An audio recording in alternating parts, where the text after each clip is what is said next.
दोस्तों, मेरी मौसी बहुत सुंदर और जवान औरत थी।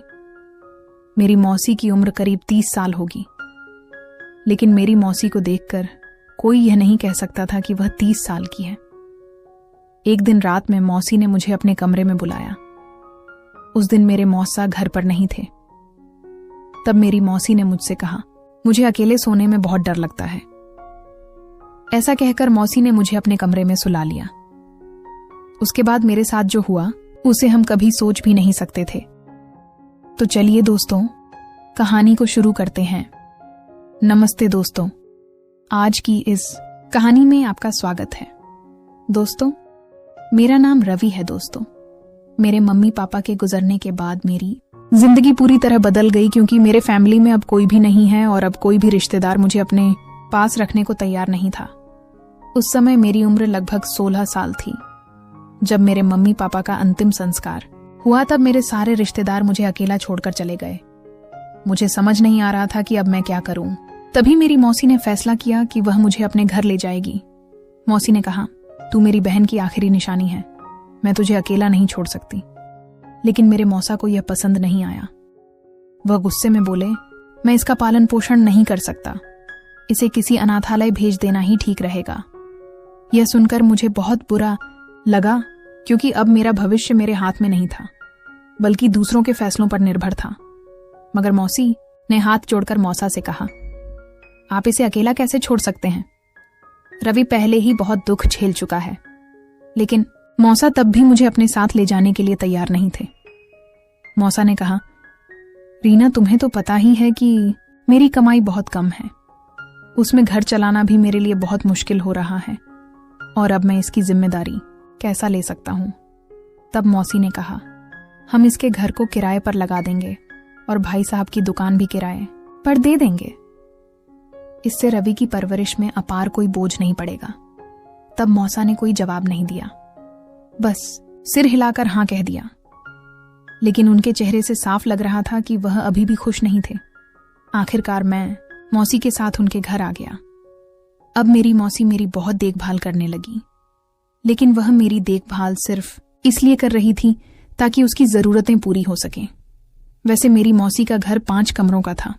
उसमें से एक कमरा मुझे दे दिया गया जो बहुत छोटा था। उसमें सिर्फ एक सिंगल बेड और एक अलमारी थी। मेरे घर और दुकान मौसी ने किराए पर दे दिया था। उसी पैसे से उन्होंने मेरे लिए कपड़े खरीदे और कॉलेज में मेरा 12वीं में एडमिशन करा दिया। लेकिन मेरा मन पढ़ाई में बिल्कुल नहीं लगता था। कॉलेज में भी मन नहीं लगता था। हर समय मां पिताजी की याद आती थी। तब मैं अक्सर अकेला रहता और किसी से ज्यादा बात भी नहीं करता। एक दिन मैं अपने कमरे में बैठा, मां पापा को याद करके रो रहा था।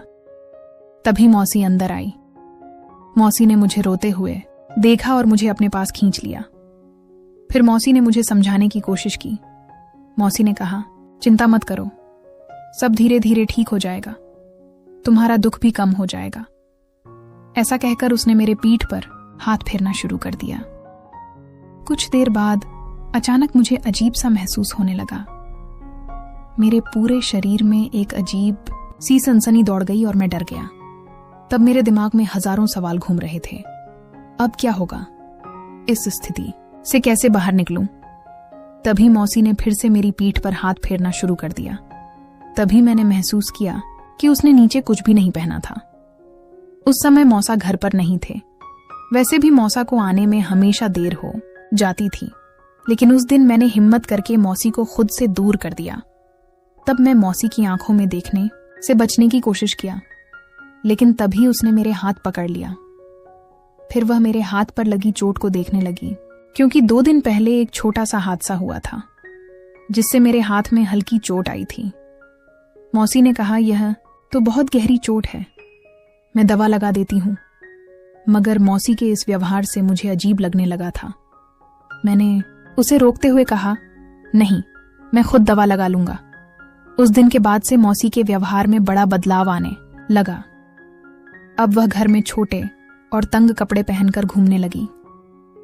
सुबह के काम निपटाकर मौसी मेरे कमरे में आ जाती और सहारा देने के बहाने कभी मेरे कंधे, कभी मेरी पीठ तो कभी मेरी कमर पर हाथ फेरने लगती।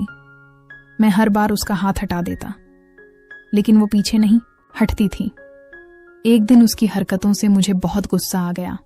मैंने साफ कह दिया, मौसी मेरी देखभाल करना बंद करो। मैं अब ठीक हूं और जो कुछ हुआ उसे भूल चुका हूं। अब मुझे पढ़ाई करनी है। प्लीज मेरे कमरे से बाहर जाओ। तब मेरी बात सुनकर मौसी थोड़ी चौंक गई, लेकिन उसने अपना व्यवहार नहीं बदला। जाते जाते वह मुस्कुराकर बोली, रवि, आज रात तुम्हारे लिए तुम्हारे पसंद की खाना बना रही हूं। तब मैंने सीधे मना कर दिया और कहा, नहीं, मुझे नहीं चाहिए। आप मौसा की आर्थिक स्थिति देखते हुए खाना बनाओ। उन्होंने मुझे यहां रहने दिया। यही मेरे लिए बहुत बड़ी बात है और मुझसे इस तरह की फरमाइश मत करो। तब मैं गुस्से में बोल रहा था, लेकिन मौसी ने मुझे शांत करते हुए कहा, तू मेरे लिए बहुत खास है। मैं तुझे कभी अकेला नहीं छोड़ सकती हूं। इतना कहकर मौसी कमरे से बाहर चली गई। रात को जब मौसा घर आए और टेबल पर खाना देखे तो गुस्सा हो गए। फिर उन्होंने मौसी से कहा, रीना, मैंने तुमसे कहा था कि मेरी हालत के हिसाब से खाना बनाओ। मेरे पास इतने पैसे नहीं हैं कि मैं किसी को भी कुछ भी बनाकर खिला सकूं। तब मौसा की यह बातें सुनकर मुझे बहुत बुरा लगा। तभी मैं प्लेट में खाना लेने ही वाला था, लेकिन उनके शब्दों ने मेरी भूख खत्म कर दिया। तभी मौसी ने देखा कि मैंने खाना की प्लेट अलग सरका दिया, तो इस पर वह बोली, रवि बेटा, तुम इनकी बातों पर ध्यान मत दो। फिर वह मौसा से बोली, ये खाना तुम्हारे पैसों से नहीं बनी है, ये रवि के घर और दुकान के किराए के पैसों से बनी है। ये सुनकर मौसा को और गुस्सा आ गया। उन्होंने कहा, अगर अब तुम इस तरह हिसाब रखने लगी हो तो ठीक है। ये खाना मेरे पैसों से नहीं बनी तो मैं इसे क्यों खाऊंगा। इतना कहकर वह गुस्से में उठकर चले गए। तभी मौसी ने गुस्से में कहा, तुम इस तरह का तमाशा क्यों कर रहे हो? मैंने कब कहा कि तुम इसे मत खाओ। तब मौसा गुस्से में अपने कमरे में चले गए। इधर मैं भी बहुत परेशान हो गया, क्योंकि एक तरफ मौसा मुझसे हमेशा गुस्से में रहते थे और दूसरी तरफ मौसी मेरे साथ अजीब हरकतें करने का मौका ढूंढती रहती थी। अगर मौसा को यह पता चल जाता कि हमारे बीच ऐसा कुछ हो रहा है तो वह मेरे और मौसी के साथ क्या करेंगे, ये सोचकर ही मेरे रोंगटे खड़े हो जाते थे। तब मैं यह सब सोचते हुए अपने कमरे की तरफ बढ़ा। तभी मौसी ने मेरा हाथ पकड़ लिया और बोली, छोड़ो ना, उनका तो रोज का ही ड्रामा है, तुम बस बैठो। तुम्हारे लिए ही मैंने खासकर स्पेशल खाना बनाई है और मेरी इच्छा ना होते हुए भी मुझे उसे खाना पड़ा। फिर मैं खुद ही अपनी थाली में खाना लेने लगा। तभी मौसी बोली, आज मैं तुम्हें अपने हाथों से खिलाऊंगी। फिर वह एक को और मुझे खिलाती और दूसरा खुद खा लेती। तब उसकी नजरें अजीब तरह से मुंह पर थीं। वह मेरी मौसी थी, लेकिन उसकी हरकतें देखकर मेरे मन में अजीब अजीब ख्याल आने लगे। तभी वह बोली, रवि, तुम्हें देखकर लगता ही नहीं कि तुम सिर्फ 16 साल के हो, बल्कि तुम तो किसी फिल्म के हीरो जैसे लगते हो। दोस्तों, मौसी भी किसी हीरोइन से कम नहीं थी, लेकिन उसकी हरकतें बहुत अजीब थीं। शायद इसी वजह से वह मुझसे इतनी करीब आने की कोशिश कर रही थी। मौसी की शादी को 8 साल हो चुके थे, लेकिन अभी तक उनका कोई बच्चा नहीं हुआ था और शायद इसीलिए वह और मौसा हमेशा झगड़ते रहते थे। जब भी मौसा घर आते तो किसी न किसी बात पर दोनों में बहस हो जाती थी।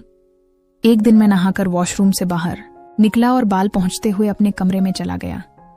तभी मौसी मेरे कमरे में आई और बोली, रवि, नाश्ते में क्या खाओगे? तब मैंने जवाब दिया, मौसी, जो रोज बनता है वही खा लूंगा। इतना कहकर मैं फिर से तौलिए से अपने गीले बाल पोंछने लगा।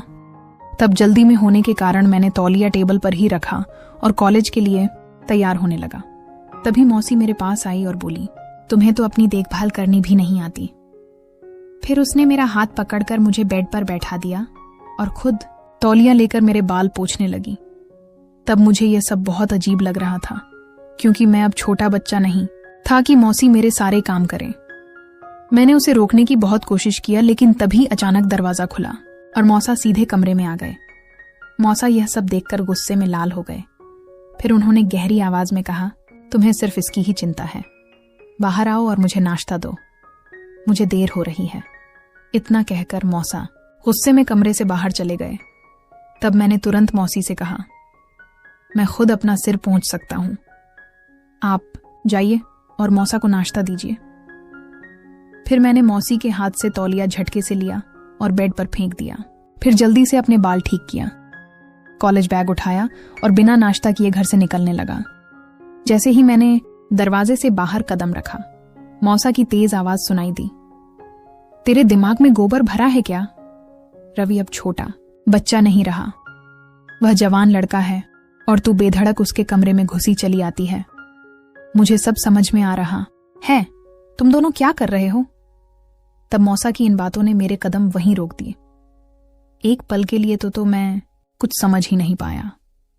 फिर मेरे दिमाग में तरह तरह के ख्याल आने लगे। फिर सोचने लगा कि मेरे साथ यह सब क्या हो रहा है, लेकिन मुझे कुछ भी समझ नहीं आ रहा था और मौसा की बातें मुझे बहुत अजीब लग रही थीं। मैं फिर सोचने लगा कि शायद मौसा गुस्से में यह सब बोल रहे हैं। उस दिन मेरा किसी भी काम में मन नहीं लग रहा था। शाम को जब मैं घर लौटा तो मैंने शांति से बैठकर सोचा और फैसला किया कि मुझे जल्दी से जल्दी अपने पैरों पर खड़ा होकर इस घर से निकल जाना चाहिए। लेकिन जो कुछ उसके बाद हुआ उसने मेरे होश ही उड़ा दिए। रोज रात को मौसी मुझे दूध और बादाम देती थी और कहती थी, इसे खाकर सो जाओ, इससे तुम्हारा शरीर तंदुरुस्त